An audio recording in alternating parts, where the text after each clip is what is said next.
ये बात है ईयर 1988 की, जब स्कॉटलैंड के करीब समंदर में दुनिया की सबसे ज्यादा एडवांस्ड और सबसे ज्यादा ऑयल प्रोड्यूस करने वाली रिग जोरदार धमाकों से गूंज उठी और सिर्फ चंद ही मिनटों में समंदर की नजर हो गई। पूरे 3 महीनों तक जोर लगाने के बावजूद भी इन्वेस्टिगेशन टीम को इस हादसे की असल वजह मालूम ना पड़ सकी। लेकिन फिर 3 महीनों के बाद जब ऑयल रिग का मलबा समंदर के नीचे से निकाला गया तो उसमें से कागज का एक छोटा सा टुकड़ा मिला और उस टुकड़े में जो कुछ लिखा था उसने सारे हादसे की हकीकत को खोलकर सामने रख दिया। जेम टीवी की वीडियोस में एक बार फिर से खुशामदीद। नाजरीन, 1976 में स्कॉटलैंड के शहर एबरडीन से 190 किलोमीटर दूर वीरान समंदर के ठीक इस हिस्से में ऑफशोर ऑयल प्लेटफॉर्म, जिसको पाइपर अल्फा कहा जाता था, उसने ऑयल की एक्सट्रैक्शन और प्रोडक्शन का काम स्टार्ट किया। पाइपर अल्फा एक बहुत ही मजबूत और एडवांस्ड ऑयल प्लेटफॉर्म था जिसमें 185 किलोमीटर फी घंटा के समंदरी तूफान को भी बर्दाश्त करने की सकत मौजूद थी। था तो ये समंदर के एक ऐसे हिस्से में जहां दूर दूर तक कोई शहर आबाद नहीं, लेकिन पाइपर अल्फा अपने आप ही एक शहर था, क्योंकि एक वक्त में यहाँ 226 वर्कर्स रहते थे जो शिफ्टों में 24 घंटे काम किया करते थे। अपने दौर की हाई टेक रिग होने के साथ साथ पाइपर अल्फा दुनिया की सबसे ज्यादा प्रोडक्टिव रिग भी थी, जो अपने अच्छे वक्तों में डेली 3 लाख से ज्यादा ऑयल के बैरल्स प्रोड्यूस करती थी। इसकी कामयाबी देखते हुए 4 ही सालों के बाद यानी 1980s की शुरुआत में ही इसको नेचुरल गैस और लिक्विड पेट्रोलियम गैस की प्रोसेसिंग के लिए भी इस्तेमाल किया जाने लगा। इसका टोटल वजन 20,000 टन था, जो तकरीबन 100 ट्रेन इंजिन्स के बराबर बनता है। और अगर इसकी ऊंचाई का अंदाजा लगाया जाए तो ये समंदर के सरफेस से 90 फीट ऊंची थी, जबकि इसका आधे से भी ज्यादा हिस्सा समंदर के अंदर हुआ करता था। जी हाँ, ये फ्लोटिंग ऑयल प्लेटफॉर्म नहीं था, बल्कि हैरत अंगेज तौर पे इसकी फाउंडेशन 750 फीट समंदर के बॉटम से उठाई गई थी।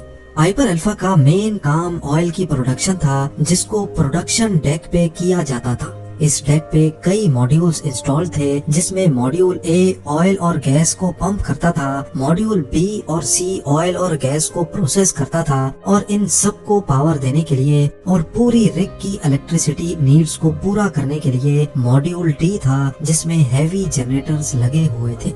ये एक बहुत ही कॉम्प्लेक्स प्रोसेस होता है जिसमें पार्ट्स की रेगुलर मेंटेनेंस भी रिक्वायर्ड होती है, और इसी मेंटेनेंस के लिए पाइपर अल्फा पर 200 से ज्यादा वर्कर्स की आर्मी रहती थी, जिनके लिए प्रोडक्शन डेक के ऊपर कंपार्टमेंट्स बनाए गए थे। वर्कर्स अपनी ऑफ शिफ्ट में यहाँ रिलैक्स करते थे, जिसके लिए एंटरटेनमेंट, कैफेटेरिया और स्लीपिंग क्वार्टर्स भी मौजूद थे। 6 जुलाई 1988 वाला दिन भी दूसरे दिनों की तरह इन वर्कर्स के लिए एक रूटीन का वर्किंग डे था।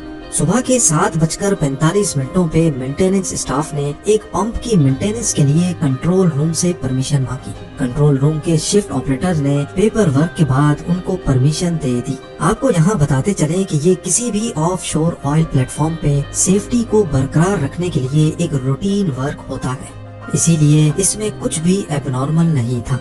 नॉर्मली ऑफशोर रिग्स समंदर के बॉटम से भी कई हजार फीट नीचे से ऑयल और गैस को पंप करती हैं, उनको प्रोसेस करती हैं और फिर कंप्रेसर पंप्स की मदद से उनको रिग से बाहर पाइपलाइंस के जरिए एक्सपोर्ट किया जाता है।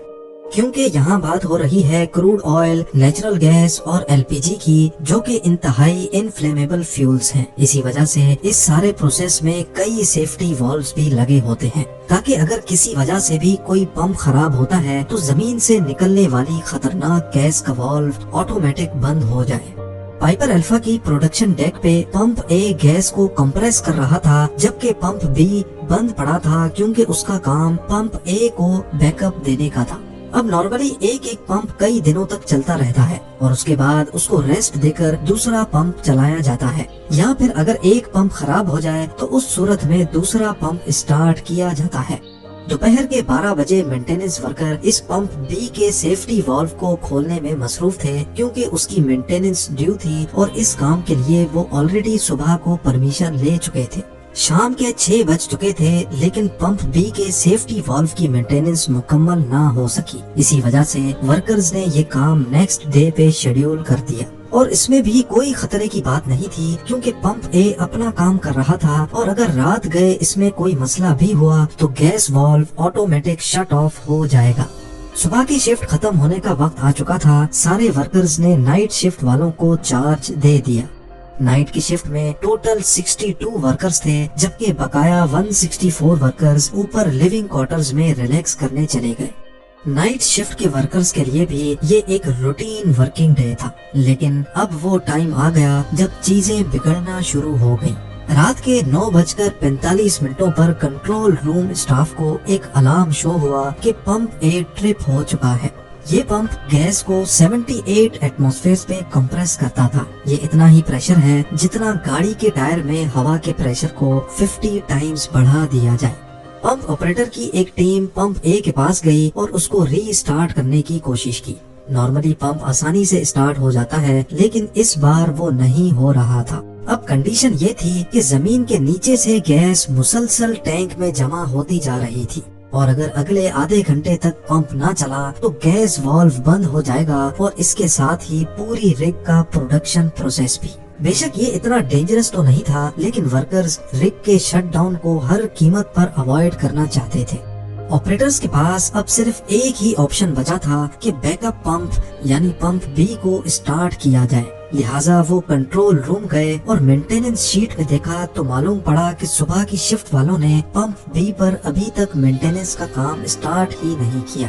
یہ دیکھ کر پمپ بی کو آن کرنے کا فیصلہ کیا گیا۔ پمپ بی کو اسٹارٹ کرتے ہی سب کچھ واپس نارمل ہو گیا، لیکن اس کے 10 منٹوں کے بعد 9:55 پر کنٹرول پینل میں کئی اور الارمز بجنا شروع ہو گئے اور یہ کوئی وارننگ الارمز نہیں تھے بلکہ یہ گیس لیکیج الارمز تھے، یعنی یہ اس بات کی نشانی تھی کہ رگ میں کہیں نہ کہیں گیس لیک ہو رہی ہے۔ ابھی کنٹرول روم کا اسٹاف کچھ اور کرتا کہ اچانک ایک زوردار دھماکہ ہوا اور رگ میں آگ بھڑک اٹھی۔ پاس گزرتی ہوئی ایک مینٹیننس شپ کے کیپٹن نے یہ پورا منظر دیکھا جس نے بتایا کہ رگ میں پہلے بلو کلر کا فلیم بھڑکا تھا۔ اس دھماکے نے تو جیسے پوری رگ میں ہلچل مچا دی۔ کچھ ورکرز نے پانی میں چھلانگ لگا کر اپنی جان بچائی تو کچھ SOP کو فالو کرتے ہوئے ہیلی کاپٹر ریسکیو کا ویٹ کرنے لگے۔ اتنے میں رگ کا تمام آٹومیٹک سیفٹی سسٹم ایکٹیویٹ ہو گیا جس نے جنریٹرز، پمپس اور کمپریسرز سب کو بند کر دیا۔ وہ جہاں 24 گھنٹے شور شرابہ رہتا تھا وہاں اب ایک خوفناک خاموشی چھا گئی، لیکن یہ خاموشی زیادہ دیر نہ چل سکی۔ 10:20 پہ رگ میں دوسرا دھماکہ ہوا۔ اب دھوئیں اور بھڑکتی آگ کی وجہ سے ہیلی کاپٹر ریسکیو کا سوال ہی نہیں تھا۔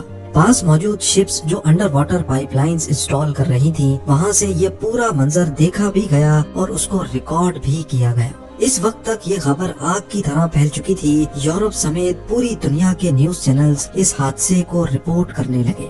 ابھی آگ بجھانے کے لیے کچھ اور کیا جاتا کہ ایک تیسرے دھماکے نے پورے پائپر الفا کو ہلا دیا جس کے نتیجے میں پروڈکشن ماڈیولز اور لیونگ کوارٹرز سمندر میں جا گرے۔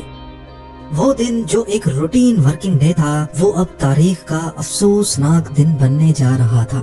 پائپر الفا کے حادثے میں 167 ورکرز اپنی جان سے ہاتھ دھو بیٹھے جبکہ 59 ورکرز انتہائی مشکل حالات میں اپنی جان بچانے میں کامیاب ہوئے۔ پہلے دھماکے سے لے کر تیسرے دھماکے تک پائپر الفا کو تباہ ہونے میں پورا 1.5 گھنٹہ لگا اور اس خبر نے سب سے بڑا دھچکا آئل انڈسٹری کو دیا۔ دوسری رگز پر کام کرنے والے ورکرز نے اپنی جاب سے ریزائن کرنا شروع کر دیا اور کئی آئل پلیٹ فارمز کو سیفٹی چیک اپس کے نام پہ بند کر دیا گیا۔ سب سے بڑا سوال یہ اٹھایا جا رہا تھا کہ آخر اتنی ایڈوانسڈ اور اتنی پروڈکٹیو رگ کیسے تباہ ہوئی۔ ایک انویسٹیگیشن ٹیم قائم کی گئی جس کو اس معاملے کی تہ تک جانا تھا، لیکن ان کے پاس فوٹوگرافک ایویڈنس اور چند چشمدید گواہوں کے سوا اور کچھ بھی نہیں تھا۔ پہلے تو کسی کو بھی اس حادثے کی اصل وجہ معلوم نہ پڑی، لیکن 3 مہینوں کے بعد جب رگ کا ملبہ سمندر کے باٹم سے باہر نکالا گیا تو اس میں کاغذ کا ایک ایسا ڈاکیومنٹ ملا جس نے ساری حقیقت کھول کر سامنے رکھ دی۔ حادثے والے دن صبح کو 7:45 پر جب مینٹیننس ٹیم نے پمپ بی کی مینٹیننس کی پرمیشن مانگی تھی تبھی انہوں نے پمپ بی کے سیفٹی والو کو بھی مینٹین کرنے کے لیے ایک الگ ڈاکیومنٹ پر پرمیشن مانگی تھی اور انویسٹیگیشن ٹیم کو یہی ڈاکیومنٹ ملا تھا۔ नाइट शिफ्ट वालों ने पंप बी को ऑन करने से पहले ये तो देखा कि पंप बी पर मेंटेनेंस स्टार्ट नहीं की गई, लेकिन उन्होंने दूसरे ही बॉक्स में पड़े पंप बी के सेफ्टी वाल्व को रिमूव करने का डॉक्यूमेंट नहीं देखा, जिसको असल में डे शिफ्ट वाले पहले ही रिमूव कर चुके थे। पंप और सेफ्टी वाल्व दोनों अलग अलग रूम्स में मौजूद होते हैं, इसी वजह से किसी ने भी ये नोटिस नहीं किया कि पंप बी का सेफ्टी वाल्व मौजूद ही नहीं है। पंप बी के सेफ्टी वाल्व ना होने की वजह से उसमें से गैस लीक हुई और 10 मिनट के अंदर ही गैस मॉड्यूल की फायर वॉल फाड़कर बाहर निकल गई और अचानक उसमें आग भड़क उठी। मॉड्यूल सी में भड़कने वाली आग जल्द ही मॉड्यूल बी तक पहुंच गई, जहां हजारों टन क्रूड ऑयल सिलेंडर में मौजूद था। इस क्रूड ऑयल को आग लगने से दूसरा धमाका हुआ, जिसने एलपीजी की गैस लाइन को डैमेज किया और एलपीजी गैस लाइन डैमेज होने की वजह से तीसरा धमाका हुआ।